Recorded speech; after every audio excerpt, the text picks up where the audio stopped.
Olá, hoje é quinta-feira, 17 de maio e está no ar o Conexão TV Unicinos. No programa de hoje, vamos mostrar como a cidade de Dois Irmãos ensina as crianças conceitos de alimentação saudável por meio de aulas de culinária. A gente promove um debate sobre qual o caminho ideal para garantir a saúde da gurizada. E se você tem dúvidas, participe com a gente pela internet, nas nossas redes sociais, e-mail e no nosso site. Você confere ainda que o esporte que faz sucesso entre as crianças e adolescentes de Ivoti é o tênis de mesa. O Conexão TV Unicinos está no ar.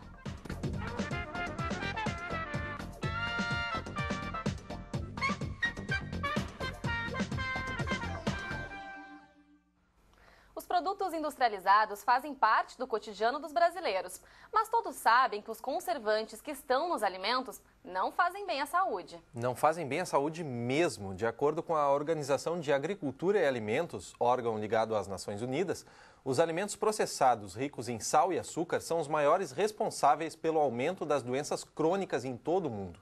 Então, nada melhor do que evitar esses alimentos desde cedo. Em Dois Irmãos, o projeto global que atende gratuitamente as crianças do município do Contraturno Escolar oferece aulas de culinária. O objetivo é trabalhar a importância do consumo correto dos alimentos. E eu mostro para você agora na reportagem. Hoje a gente vai fazer pão integral. A gente vai usar farinha integral, farinha de aveia, a farinha branca e o açúcar mascavo. Esses são alguns dos ingredientes de uma receita de pão integral. E quem aprende a especialidade é este grupo de estudantes que participa da aula de culinária no Contraturno Escolar. Desde que passou a frequentar a oficina, Tiago garante que hoje pensa duas vezes antes de comer salgadinhos e doces. A gente aprende assim que não precisa usar aqueles produtos industrializados, a gente pode usar uns produtos naturais que eles são mais saudáveis. Daí a nossa saúde ela fica melhor. Primeiro, os alunos aprendem na teoria os conceitos necessários para a reeducação alimentar. Eles estudam as vitaminas, as necessidades nutricionais e os benefícios dos alimentos. Os produtos integrais evitam 3 tipos de doenças. Quem é que lembra os 3 tipos de doenças? Fala, Marta. Depois de ouvir as explicações, é hora de colocar a touca e o avental. Em seguida, é claro, eles lavam as mãos. E assim, estão prontos para fazer a receita. Eles se envolvem em todos os processos, desde misturar os ingredientes da massa do pão até preparar os legumes para o recheio. Mas no início do projeto foi diferente. Para conquistar os alunos, a professora usou uma tática: fazer receitas que fossem comuns para eles. Se tu oferecer um salgadinho feito em casa e um salgadinho industrializado, com certeza o salgadinho caseiro vai trazer mais benefício para a saúde do que aquele comprado. Então eu trouxe essas receitas primeiro, um pastel assado, aí um salgadinho, então foi por ali. Eu conquistei eles primeiro. Depois, ela partiu para a mudança dos ingredientes.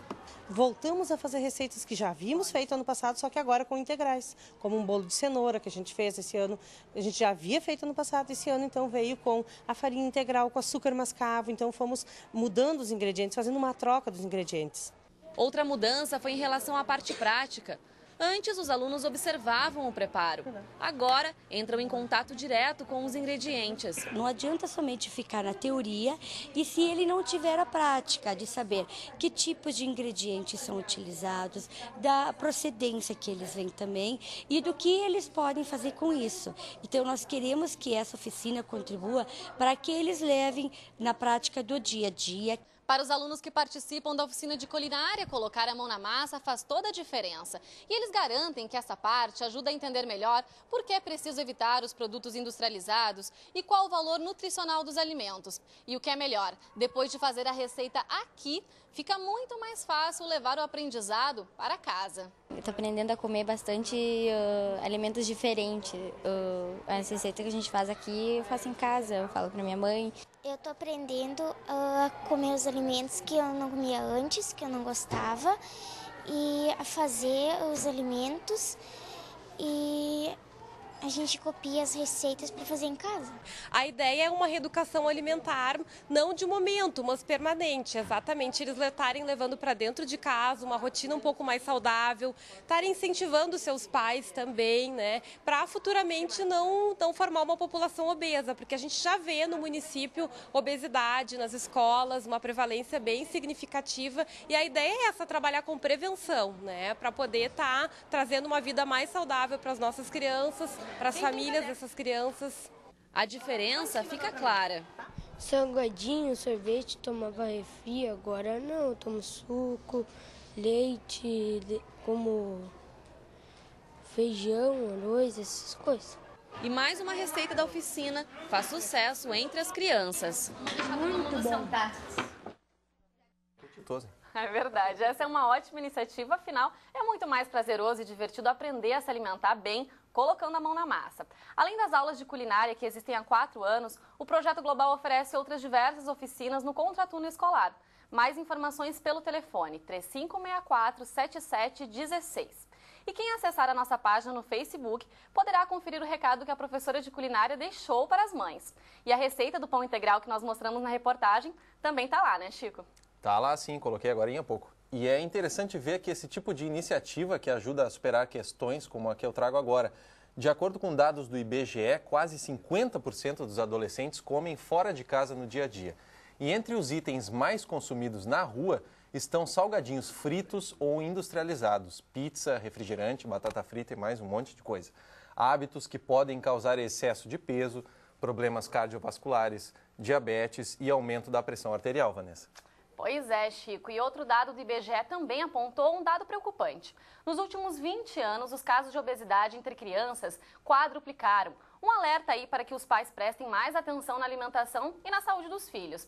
E é para falarmos sobre este assunto que nós recebemos aqui no estúdio Ana Carolina Pio da Silva, professora do curso de nutrição da Unicinos e nutricionista do projeto ampliado de atenção à saúde, o PAS, aqui da universidade. E também com a gente, Vanessa Bax, professora do curso de nutrição da universidade e nutricionista da Secretaria Municipal de Educação de São Leopoldo. Olá, sejam bem-vindas. Obrigada. Ana Carolina, para a gente começar, quais os princípios realmente da obesidade? Na verdade, o excesso de peso, né, o acúmulo de gordura corporal, que a gente caracteriza, diagnostica principalmente em função do índice de massa corporal, que é o excesso de peso que a criança tem com relação à altura que ela possui naquele momento relacionado para a idade dela. Então, a criança, conforme ela vai crescendo, precisa ganhar peso e ganhar estatura, mas com um equilíbrio. Então, o pai e a mãe têm que cuidar da questão da altura e do peso. Para saber se essa criança está realmente acima do peso e precisa. Na verdade, o pediatra, o nutricionista são os profissionais que vão fazer esse cuidado maior, e a enfermeira também. Tá certo. Vanessa, a gente sabe que as crianças estão aí sempre em fase de crescimento, né? Tem muito pai e mãe que fala, ai, meu filho não está comendo.